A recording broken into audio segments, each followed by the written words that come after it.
Bonjour, psychologue depuis bientôt 20 ans, j'ai exercé dans le service d'oncologie médicale et l'équipe mobile de soins palliatifs de l'hôpital Cochin à Paris. J'exerce désormais uniquement en libéral à Boulogne-Billancourt.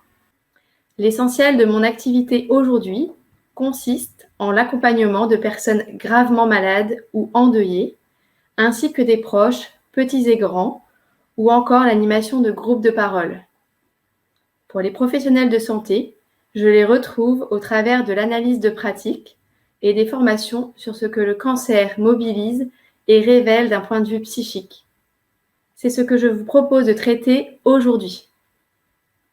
Le psychologue est souvent sollicité pour savoir comment dire, faut-il dire, quoi répondre ou encore quoi faire. Nous n'avons pas la réponse. Nous aidons à penser les situations pour pouvoir s'ajuster au mieux. Dans le temps qui nous est imparti aujourd'hui, j'ai imaginé, imprégné de ma clinique quotidienne hospitalière et désormais en ville, de vous proposer un éclairage, des repères, des pistes de réflexion et de compréhension pour votre pratique quotidienne. Lorsqu'à votre cabinet ou parfois à l'hôpital, vous soignez un patient, il a déjà eu une ou des annonces diagnostiques, c'est-à-dire ce qu'un médecin n'a pas envie de dire à un patient qui n'a pas envie de l'entendre. Vous êtes le plus souvent amené à soigner cette personne malade suite à des effets secondaires liés au traitement spécifique dont vous a parlé le docteur Huillard. Tout d'abord, réfléchissons au contexte de l'annonce qui fait que la personne devient malade ou pourrait-on dire entre en maladie. La première chose, personne ne croit à sa propre mort. Nous nous croyons toujours un peu immortels. Le matin, quand nous nous levons, nous ne nous disons rarement, voire jamais, que nous allons mourir dans la journée. Sinon, nous resterions probablement sous notre couette. Cette image de « je peux mourir dans la journée sans l'avoir prévu, alors que je ne suis pas encore levé », très simple mais peu agréable, je vous l'accorde, a permis à un chirurgien orthopédique avec qui j'ai eu grand plaisir à travailler de comprendre ce qu'il advenait pour la personne au moment charnière qu'est l'annonce. Je vous la partage donc. Alors, pourquoi ? La mort n'est pas pensable ni réalisable d'un point de vue psychique. On a un futur, tant que l'on ne sait pas que l'on n'a pas de futur, le refoulement de la mort et volonté de vivre. L'annonce du diagnostic constitue en elle-même une situation de crise, un choc psychologique. Ça, c'est vraiment très important de l'avoir à l'esprit dès que vous rencontrez des personnes qui sont atteintes d'une maladie cancéreuse et qui ont eu un cancer. Différentes annonces ponctuent la prise en charge.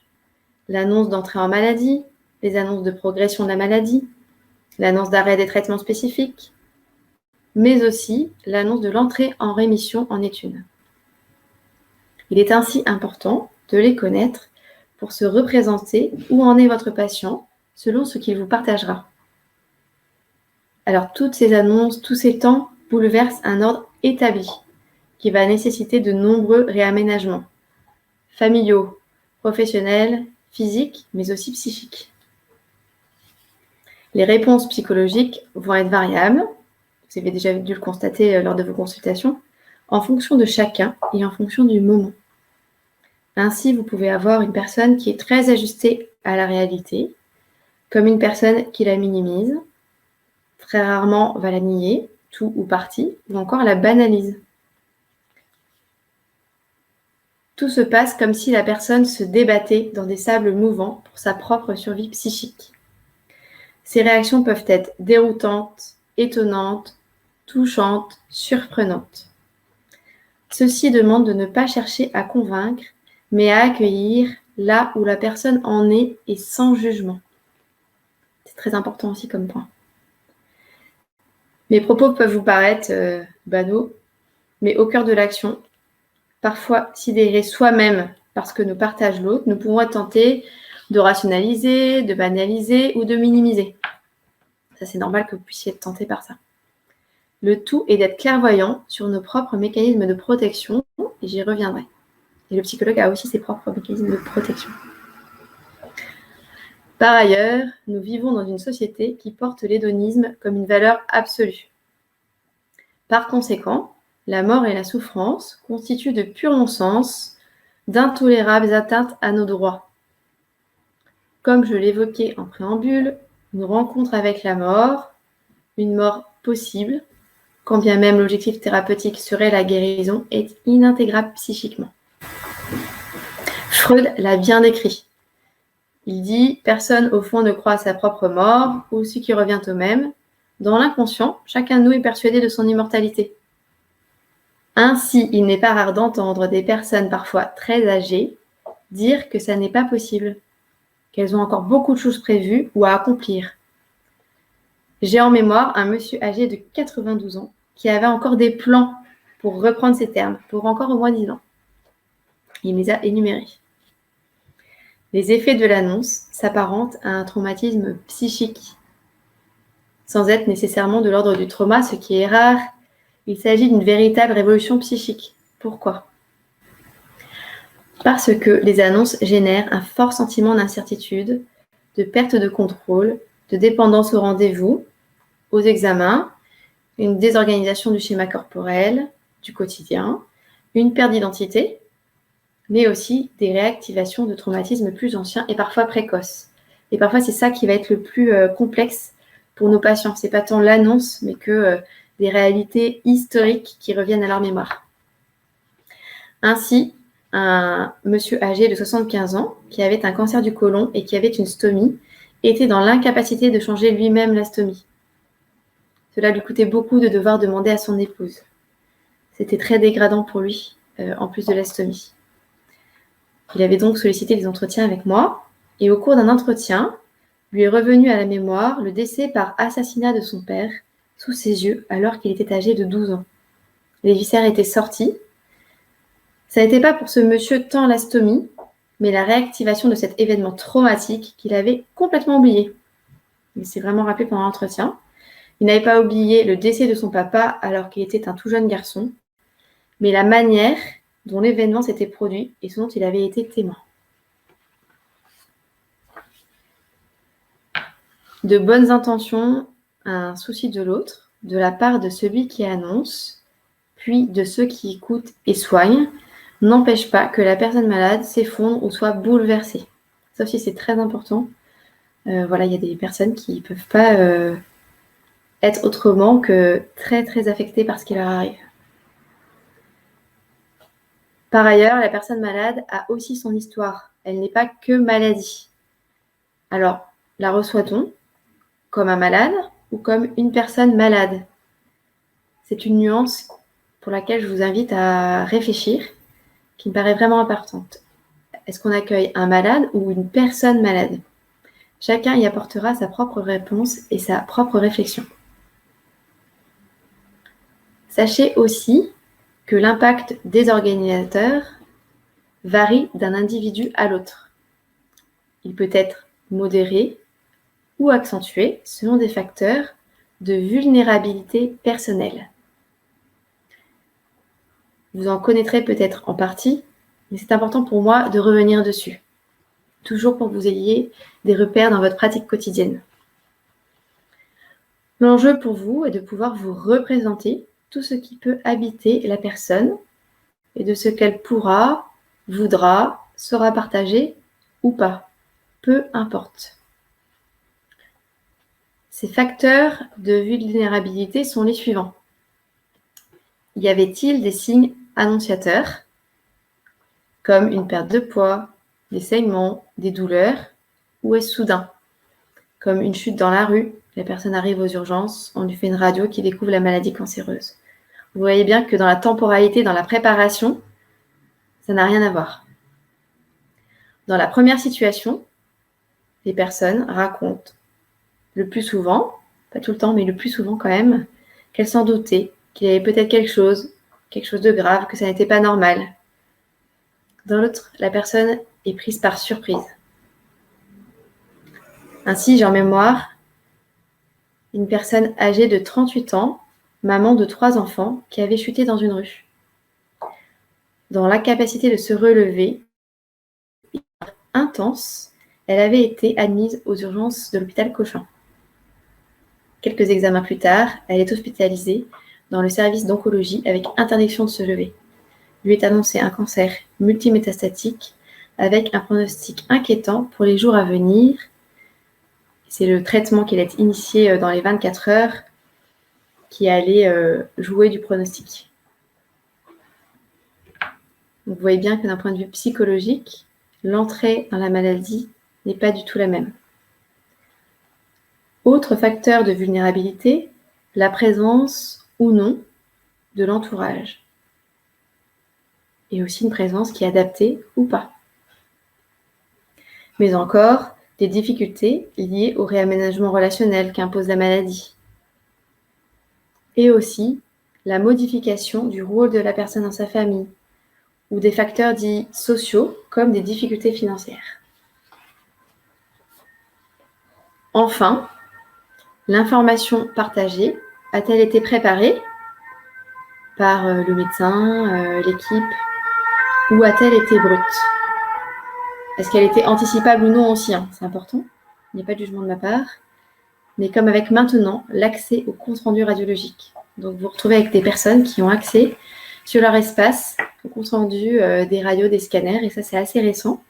Et ça pose question notamment aux radiologues qui n'ont plus la main pour annoncer, qui ne peuvent plus préparer, et la personne qui reçoit de manière brute l'information qui la concerne depuis chez elle. J'ai eu l'occasion d'aller échanger avec les radiologues récemment dans un hôpital parisien à ce sujet. Il y avait avant, c'est ce que nous disent les patients. Désormais, cela ne sera jamais plus pareil. Il y a maintenant, et maintenant est difficile à vivre. Il y a après, qui est dans le brouillard, qui est impossible à imaginer et difficile à vivre. Alors, fort de tout ça, les réponses psychologiques vont être déterminées par la personnalité de la personne malade et par l'évolution de la maladie aussi. C'est-à-dire que votre patient peut être différent d'une consultation à l'autre. Et c'est pareil chez la psychologue, dans le service d'oncologie. Les réponses psychologiques vont être fluctuantes, imprévisibles et parfois déconcertantes. Elles manifestent alors une mobilité psychique par laquelle le sujet tente de rétablir un espace pour se représenter et intérioriser une telle expérience. Nous autres psys, nous pouvons nous inquiéter lorsque des réactions s'enquistent dans le temps. C'est donc rassurant quand ce n'est pas statique, même si c'est souvent déconcertant, j'en conviens. Par ailleurs, vous avez déjà dû en entendre parler, il y a ce qu'on appelle les mécanismes de défense, comme par exemple la minimisation, la rationalisation, ou encore les stratégies d'adaptation qui vont être plus ou moins opérants. Ainsi, je me souviens d'un jeune monsieur qui avait rencontré l'oncologue et l'oncologue m'avait dit qu'il avait pu répondre à toutes ses questions, que c'est une consultation très importante. Il était venu à l'hôpital de jour, quelques étages plus haut, ce monsieur juste après, et en entretien avec moi, il avait pu me partager le fait qu'il avait enfin compris pourquoi est-ce qu'il avait mal au dos à cause de la table du scanner d'il y a 2 mois, pourquoi il était fatigué à cause de l'anesthésie d'il y a 6 mois. Et donc, on voyait qu'il avait besoin comme ça de rationaliser et de se créer une nouvelle réalité, alors que l'oncologue avait dû lui annoncer une progression très importante de sa maladie et une inquiétude médicale. Voilà, donc c'était vraiment intéressant de voir comment la personne avait dû se protéger de toutes ces informations, alors qu'il avait posé de lui-même beaucoup de questions à l'oncologue. Et que ça n'était pas sensiblement visible pour l'oncologue de voir à quel moment il fallait aussi s'arrêter dans les informations à communiquer, et en même temps il s'agit de la vie de la personne, et donc il devait lui communiquer aussi certaines informations. Donc on voit que c'est très complexe dans ces moments charnières. Et dans ces moments-là, le psychologue est sollicité et on n'a pas toujours la réponse à apporter, comme je vous le disais au tout début de mon propos. Enfin, sachez que bien souvent la personne malade tient des propos et a des questions qui varient selon ses interlocuteurs. Il est indispensable que vous ayez cet élément à l'esprit, car il ne sera pas rare, et peut-être vous l'avez déjà vécu, que votre patient vous pose des questions pour lesquelles vous ne savez pas quoi répondre, tout simplement parce que cela n'est pas de votre domaine de compétence ou que vous n'êtes pas habilité à le faire. Ça, c'est très important. La personne posera parfois la question choc. Vais-je mourir? Y a-t-il d'autres traitements? Ou avez-vous vu d'autres personnes comme moi qui s'en sont sorties? Au podologue, à l'aide-soignante, à un infirmier, au pharmacien, au psychologue, à la secrétaire, à l'externe en médecine en 4e année, mais parfois jamais à son médecin référent, qui serait la personne la plus susceptible de lui en dire quelque chose. C'est l'exercice en milieu hospitalier et en équipe pluridisciplinaire qui nous le fait très bien comprendre. Les patients nous enseignent. Petit aparté important, parfois un patient va vous faire comprendre la réalité psychique de beaucoup d'autres. Comme cette jeune femme, alors âgée de 32 ans, maman d'un petit Mathéo âgé de 3 ans, qui me disait en entretien « Je sais que je vais mourir, mais ça n'est pas possible ». Et son médecin référent se demandait si elle avait bien compris la gravité de la situation. Oui, ô combien, mais c'était pas possible dans son psychisme de jeune maman. Et en même temps, elle préparait tout pour son départ, pour que son fils se souvienne d'elle. C'est-à-dire qu'elle avait conscience de la gravité de sa situation médicale, mais qu'elle ne pouvait s'y résoudre psychiquement, ni encore moins accepter de laisser son enfant si jeune. Je n'ai jamais eu d'autres patients, et c'était il y a peut-être 12 ou 13 ans, qui m'ait livré ainsi cette dualité psychique, d'être ainsi face à sa propre réalité de vie, clairvoyant sur sa finitude, sans pour autant s'y résoudre. Et bien cette jeune femme m'éclaire encore pour beaucoup d'autres. Ou encore, il y a quelques années, une patiente qui, lors d'un entretien, posait des questions relevant de la compétence de son oncologue, elle a pu me formuler dans la même phrase qu'elle savait bien que je ne pourrais pas lui répondre, mais que d'oser poser cette question au médecin lui était impossible, car elle n'avait pas envie d'entendre la réponse. Vous pouvez écouter les questions, inviter la personne à les poser à la personne adéquate. Le fera-t-elle ou pas, cela lui appartient. Et surtout, restez dans votre champ de compétences et d'expertise. Alors, comme je vous le partageais, votre patient arrive avec son histoire personnelle. Vous aussi, vous avez la vôtre, mais lui, il a la sienne aussi. Et l'histoire de sa maladie. Celle-ci se caractérise par une réalité scientifique, mais aussi parce qu'il s'en raconte. Dans la plupart des cas, la personne malade sait parfaitement ce qu'est l'éthiopathogénie officielle de sa maladie. Mais il peut cultiver en secret une autre théorie, partiellement contradictoire ou complémentaire de la conception médicale. Alors quoi dire? Rappelez-vous qu'être en relation, c'est reconnaître la présence de l'autre sans rien en attendre. Parfois, certains patients vont vous remercier en disant qu'une parole que vous avez pu leur dire ou un conseil les a aidés. Et parfois, pendant 6 mois, 1 an, 2 ans, aucune autre personne pourra vous le formuler. Et vous pourrez alors vous appuyer sur cette parole qui vous confirme que vous faites bien votre métier et que vous accompagnez bien la personne. Il y a des événements de vie qui ne sont pas acceptables, même si on peut parfois y consentir. Moi, je travaille beaucoup ça en consultation avec les personnes. Tout n'est pas acceptable. On leur dit souvent d'accepter, qu'il faut avoir le moral, mais tout n'est pas acceptable et on ne peut pas toujours avoir le moral. Loin de là, et je pense que vous en conviendrez. L'enjeu n'est donc pas que la personne malade accepte.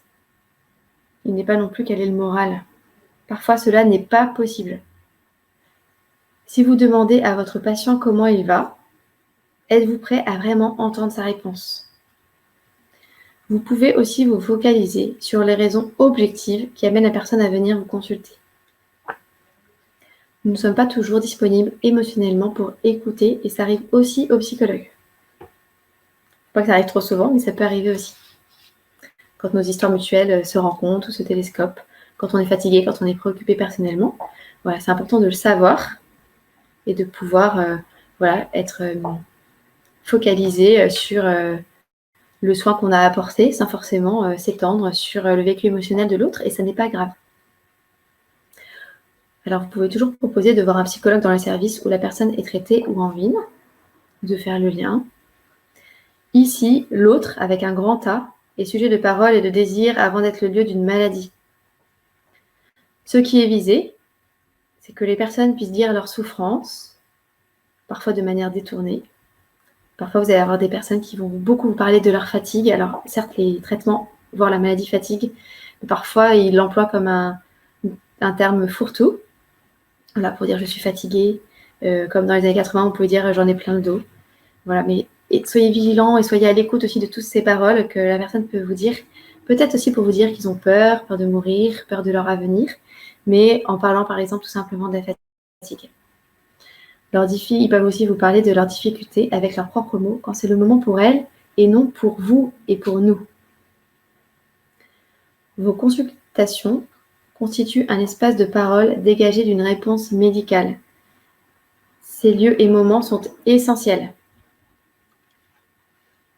Alors, je terminerai mon propos sur vous, podologue.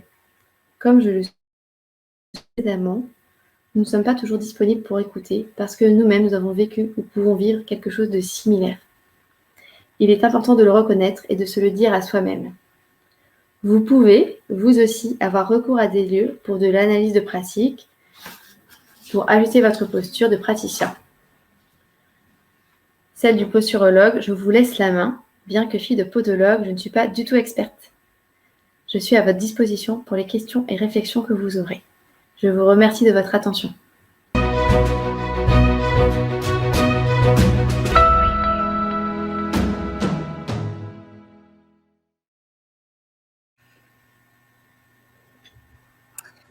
Bonjour Madame de la Ménardière. Bonjour. Merci beaucoup pour ce partage et ces éclairages sur le positionnement du patient vis-à-vis de sa maladie, sur le positionnement aussi du professionnel de santé vis-à-vis de lui. Donc, on a un certain nombre de questions voilà, qu'on aimerait vous poser pour approfondir votre propos. Très bien. Alors, tout d'abord, une question donc de Marie, apparemment podologue, donc qui demande, qui parle en fait du fait qu'ils peuvent être amenés, en observant les pieds, à détecter les signes d'un potentiel cancer. Dans ce cas-là, en fait, quelles peuvent être les bonnes pratiques pour orienter le patient vers un diagnostic sans l'inquiéter, voilà, sans aller peut-être trop loin dans les informations que le podologue pourrait transmettre à son patient. Écoutez, déjà, merci de m'avoir invité à participer à cette journée. En fait, on ne peut pas toujours ne pas inquiéter les personnes. C'est-à-dire qu'en fait, on est amené en tant que professionnel, et donc notamment pour les podologues, ça peut être aussi pour un pharmacien en fonction des questions que lui pose la personne quand elle vient solliciter son expertise. C'est quand on remarque quelque chose qui n'est pas de l'ordre de la normalité, pouvoir le dire et dire des choses assez simplement. C'est-à-dire, écoutez, là, j'ai remarqué sur votre pied qu'il y a quelque chose qui habituellement ne doit pas être là. Et en tant que podologue, voilà, ça me pose question et il va falloir qu'on explore et qu'on comprenne ce que c'est. Donc, ça peut être bénin, ça peut être... En tout cas, ça devrait pas être présent comme ça sur vous, sur votre pied. Et je pense que c'est vraiment en disant simplement les choses. Et si la personne dit, mais est-ce que je dois m'inquiéter, dire, écoutez, pour l'instant, la seule chose que je puisse vous dire, c'est que ça ne doit pas être présent ou que ça n'est pas normal. Voilà. Et après, charge aux podologues, donc je ne sais pas quelles sont leurs démarches dans ces moments-là, s'ils adressent à un dermatologue, si ils peuvent faire des biopsies. Voilà, parce que ça peut être bénin comme malin, ça peut être cancéreux, ça peut être une autre pathologie aussi. Hein. Voilà, en tout cas, moi, je vous encouragerai tous à pouvoir dire à la personne que voilà, ça n'est pas normal et qu'il va falloir consulter et ne pas laisser partir la personne sans savoir vers qui se tourner. Donc, soit le professionnel sait tout de suite et dire vous allez voir mon confrère dermatologue, je l'appelle, voilà, ou votre médecin traitant, mais en faisant le lien, et là, ça vient soutenir la personne. C'est-à-dire qu'elle ne part pas avec une information brute qui peut être déstabilisante, mais on fait le lien et on accompagne puisque c'est le professionnel qui a remarqué cette anormalité. Est-ce que le courrier ne peut pas être une bonne façon de le faire d'ailleurs? Ça permet de remettre quelque chose au patient et de l'avoir en main, de l'obliger à passer à l'acte et à aller vers son généraliste ou un dermatologue s'il en a un qui le suit. Oui, alors en fait, effectivement, ça peut être un courrier, comme ça la personne remet une information. Moi, ce que je trouve qui fonctionne bien aussi, c'est quand le professionnel qui note cette anormalité va prendre son téléphone et va appeler un confrère et dire, écoutez, j'appelle votre médecin traitant ou j'appelle mon confrère dermatologue et vous l'appelez de ma part. Voilà, je pense que ça aide et en fait, ça fait le lien et ça permet d'accompagner la personne dans cette réalité. Entendu. Voilà. On a une question aussi de la part de Margot qui nous dit si un patient ne veut pas parler de sa maladie, comment faire de la prévention? C'est-à-dire que parfois, en fait, on a un patient, on sait très bien qu'il est sous traitement, et pour autant, aborder la question de la prévention des effets secondaires est difficile parce qu'il n'y a pas de porte ouverte à cette discussion.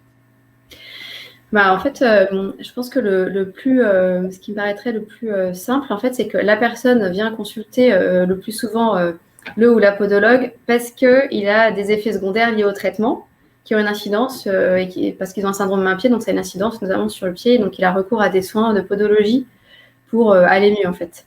Et me supporter les traitements. Et donc, je pense que dans ces moments-là, en fait, le professionnel, même si la personne ne parle pas forcément de la maladie, des traitements, etc., lui dire, écoutez, là, vous venez parce que vos pieds ont été abîmés par les traitements que vous devez subir en ce moment. Et donc, en prévention, voilà ce qu'il va falloir faire. Et je pense que là aussi, on ne peut pas faire l'impasse. C'est-à-dire qu'en fait, c'est des professionnels, ils sont responsables aussi de ce qu'ils doivent dire ou pas à la personne.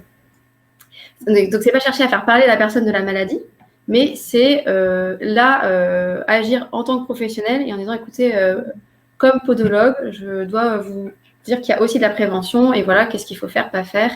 Et en plus, ça peut vous apporter un soulagement, etc. Ça, c'est très important de ne pas faire l'impasse là-dessus. Oui, ça ne signifie pas prendre en compte la position du patient, ça ne signifie pas ne jamais rentrer dans le sujet avec la réalité. Ouais. Exactement. Mais comme en tant que psychologue, c'est-à-dire qu'il y a des personnes qui ne veulent pas parler de certaines choses, mais parfois, quand on les écoute, on se doit aussi dire attention, là, ce que vous me racontez, c'est quand même grave, c'est préoccupant, voilà.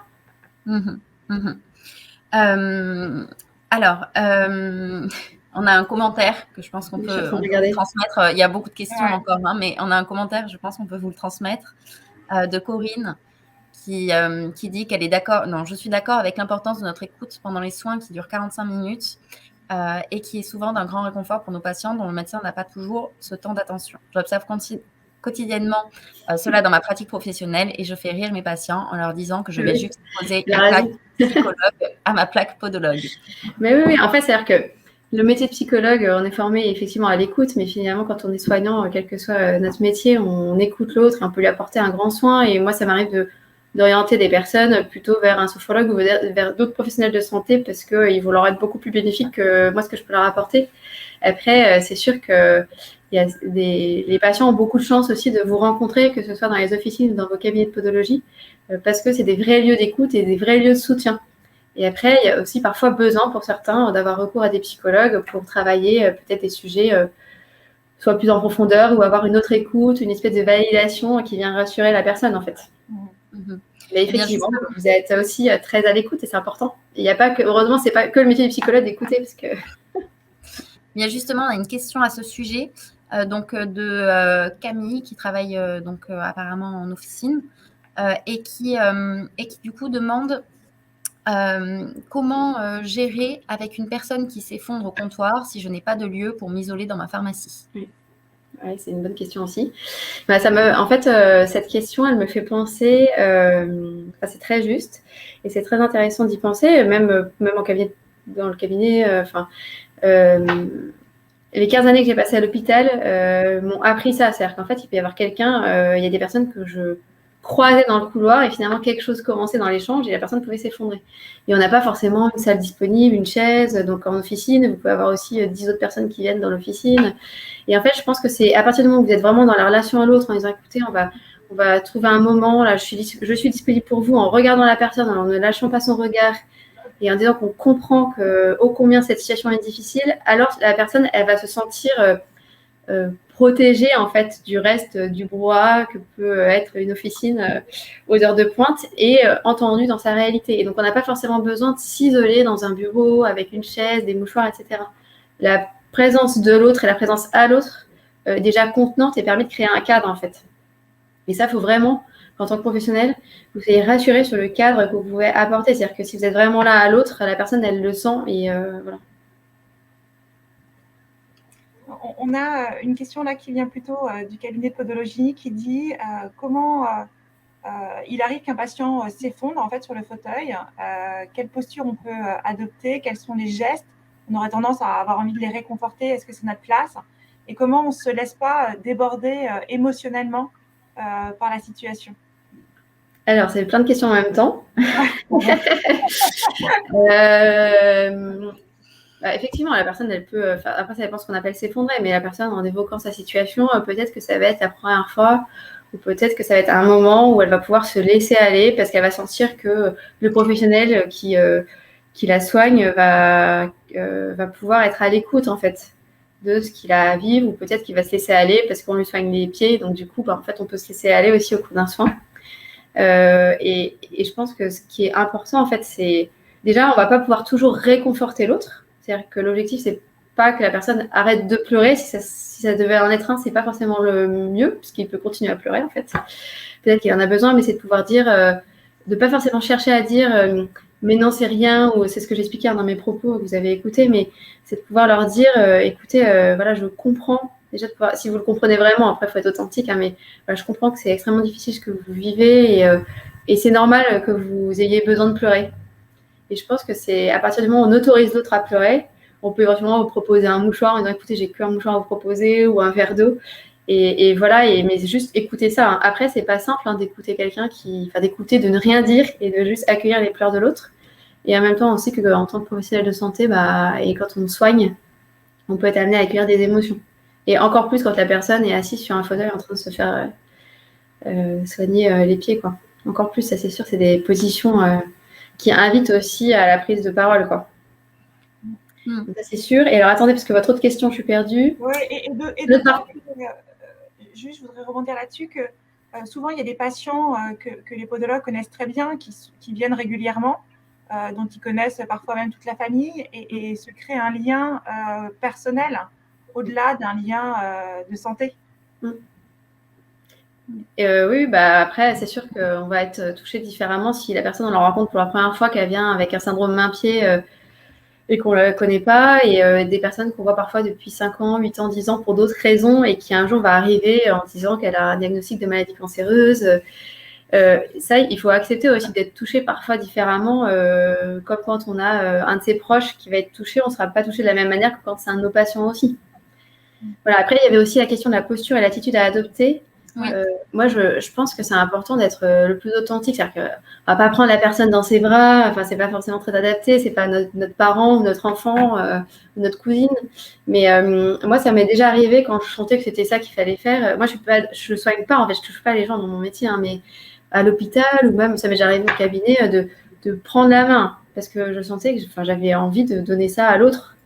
Donc voilà, ça peut être ça. Après, je pense qu'il faut être assez authentique et assez spontané. Mais ne pas chercher à combler vite pour combler vite, ça ne sert à rien, en fait. Ouais. Voilà. Accepter que peut-être c'est un lieu où il y a des émotions qui peuvent sortir et sans trop de conséquences, d'ailleurs. Oui, exactement. Et puis, si la personne, elle a encore prise d'émotions en repartant, c'est pas forcément qu'on n'a pas bien fait son travail, quoi.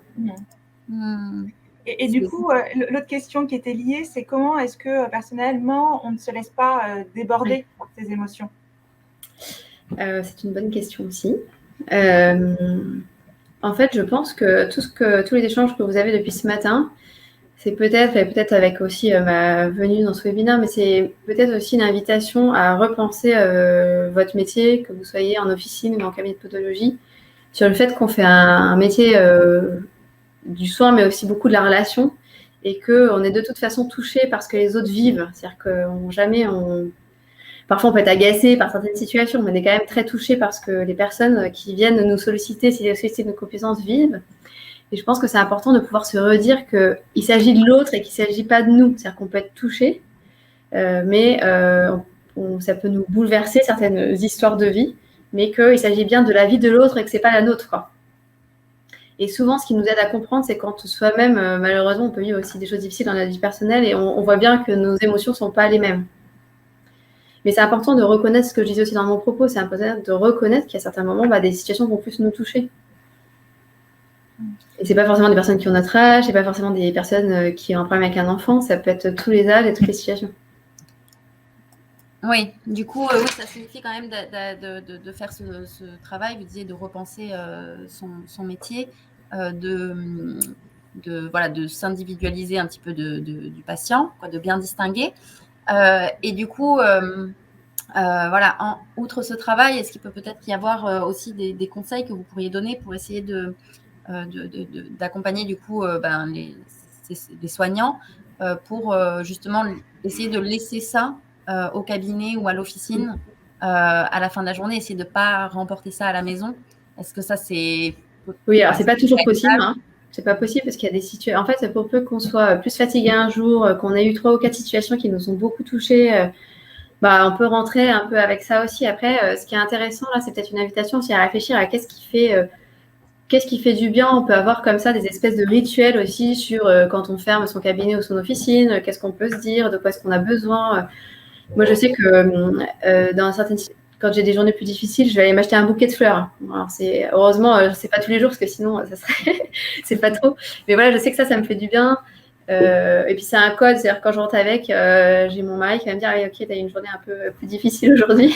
Donc voilà, mais en fait, là aussi, c'est accepter et consentir au fait que parfois, on va repenser à certains de nos passions ou à certaines situations, même quand on est chez soi. Après, quand c'est tout le temps, là, ça pose un autre problème. Et je pense qu'il faut, dans ces cas-là, se faire aider, aller voir un psychologue pour travailler sur sa posture de soignant, pour voir pourquoi est-ce qu'on prend tout à cœur comme ça. Peut-être que dans notre vie personnelle, on vit aussi des choses. Donc là, c'est plutôt avoir sollicité voilà, notamment les psychologues sont plutôt là pour ça aussi, pour travailler sur sa pratique et sa posture. Donc ça peut être une ressource.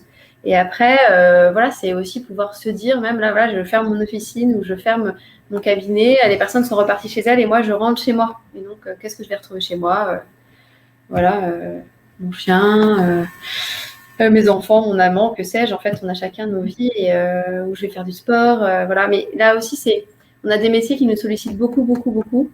Et où est-ce qu'on a des ressources quoi. Il y en a qui vont faire du sport, d'autres qui vont faire de la méditation sur petit bambou. Il y en a. Enfin, voilà, et c'est vraiment important de voir qu'est-ce qui va nous ressourcer à nous comme professionnels soignants. Et chacun va y répondre individuellement. Il y en a, ça va être cuisiner un bon plat en rentrant. Voilà. Est-ce qu'il existe, à votre connaissance, des ateliers en France qui permettent aux professionnels de santé de travailler justement cette posture dans ces situations-là?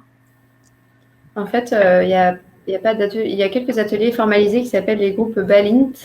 En fait, c'est pas des ateliers, c'est des groupes qui réunissent des professionnels de santé qui ne travaillent pas ensemble et qui viennent partager un moment, une situation à d'autres professionnels et tout le monde va réfléchir ensemble à la situation. Donc voilà. Et après, ce qui existe en fait et ce qui se développe de plus en plus, en fait, c'est des psychologues en libéral qui reçoivent en individuel ou en groupe en fait des professionnels qui font parfois le même métier, parfois pas, et qui proposent des analyses de pratique. Et après, ce qui va exister, ce qui s'est beaucoup développé ces dernières années, mais qui ne concerne pas les pharmaciens et les podologues pour l'instant, c'est notamment pour les médecins sur comment annoncer, quoi dire, comment dire, avec des jeux de rôle, etc. Avec quelques labos pharmaceutiques qui ont mis ça en place. Mais après, avec toutes les questions que vous posez, je me disais que finalement, dans la formation de podologue ou de pharmacien, il serait bon aussi qu'il y ait des espaces de réflexion sur le fait qu'on peut être touché, sur le fait qu'on est en relation à l'autre, sur le fait qu'on va rencontrer des personnes qui vivent des situations extrêmement difficiles. Voilà, et qu'on n'est pas forcément préparé à ça. On est au bout des questions. J'en vois pas de nouvelles arrivées. Ce qui signifie qu'on va pouvoir vous libérer. Merci beaucoup, Hélène. C'était riche et c'était notre séquence émotion de la fin de matinée. Et voilà, je vais juste vous remercier et puis vous dire à bientôt et bonne journée. Très bien, merci beaucoup. Au revoir. Au revoir.